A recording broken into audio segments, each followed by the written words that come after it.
AMD is certainly making a splash these days. First, we had the Ryzen 7 launch, which drew mixed reviews of the CPU's gaming performance. Next came Ryzen 5, which elicited a collective sigh of relief, because AMD had released a proper value-based CPU. CPUs took a break for a moment, giving way to new Polaris GPUs, the 500 series.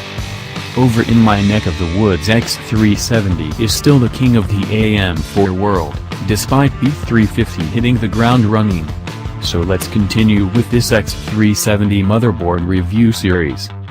The Msi X370 Krait gaming finally hits the test bench, and we're ready to relive the glory days of the MSI 990 FXA gaming. We've had a pretty good track record with MSI and AMD products ever since the Kaveri APU. We're even rocking a donated NVIDIA GT 730 GPU in one of our small form factor boxes. At the risk of sounding too much like Uncle Rico, let's get back to 2Q 2017. People say to not judge a book by its cover, but we found the box art unappealing. The metallic scales make the box incredibly busy, and we found the font for Krait gaming to be atrocious. The MSI 990 FXA gaming box art was much more palatable. On the other hand, limiting to 6 the prominent features of this motherboard listed on the back helps keep the information concise yet descriptive enough for the average consumer. The motherboard greets us as we open the box, and beneath it are manuals, installation media, I/O backplate, 2 SATA cables, stickers, and a standard flexible SLI bridge. Although the contents aren't exactly on par with those for the X370 boards we've reviewed to this point, the reduced clutter is a welcome deviation. The mystical Krait apparently dipped its claws into white paint and slashed this board at the bias, giving this product battle scars that look a bit like inverted zebra stripes. Again, the horrid text covers the I/O shield for the backplate and just looks out of place. This board misses the plastic audio coverings for the bottom left of the board, but it is still illuminated and isolated from the rest of the circuitry.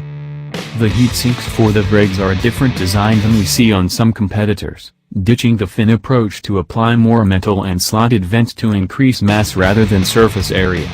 The Krait takes a more subtle approach to product illumination by incorporating white LED as an ambient effect behind the motherboard, as well as including one header for programmable RGB strips, manipulated using the company's Msi X370 app. The Gaming G-Series badge covers the promontory chipset and rounds out the visual adornment. Overall, it appears the marketing department took a complete 180 from the previous 990 FXA gaming appearance, but then again, who cares, if this thing is just going to be stuck inside a closed case. The Msi X370 Krait gaming back panel has access to 1 PS/2, 2 USB 2.0, 1 DVI-D, 1 HDMI 1.4, 1 RJ45, 4 USB 3.1 Gen 1 Type A, 1 USB 3.1 Gen 2 Type A and Type C, and 6 audio jacks, but lacks the SPDI/F port that our previous review samples have had. We don't think you are missing anything there. The bottom edge has all the usual suspects: 2 USB 2.0 headers, 1 USB 3.1 Gen 1 header, TPM, serial, and parallel ports. The bottom right edge of the board has 6 angled SATA 3 ports and are accompanied by an angled USB 3.0 header. The M.2 port supports both P 3.0 and SATA-based drives, where Ryzen CPUs provide 4 lanes and lesser CPU/A.P.U. will support 2 lanes. Moving up to the top, 3 4-pin fan headers are available, and the pump fan supports up to 2A of current draw for water cooling needs. The top half of the planar hosts 4 dual-latched DDR4 DIMM slots that give that reassuring click when successfully engaging both latches. Beneath these honkin' heaps of alloy, an 8+ 2-phase design powers various power rails on the board, 8-core and 2 SoC. Connectivity options for PCIe are standard for the Msi X370 Krait gaming, where the top 2 PCIe slots support Gen 3 X16/X0 or X8/X8 configurations, and the bottom slot drives a Gen 2 X4 connection, which is shared with the various X1 ports.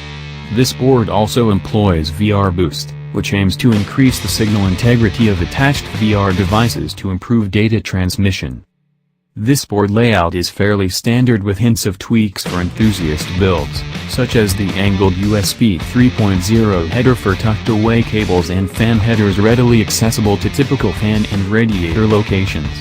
The elevated M.2 port is a welcome addition since its location tends to be where fans are constantly dumping hot air from components running around 80 degrees Celsius.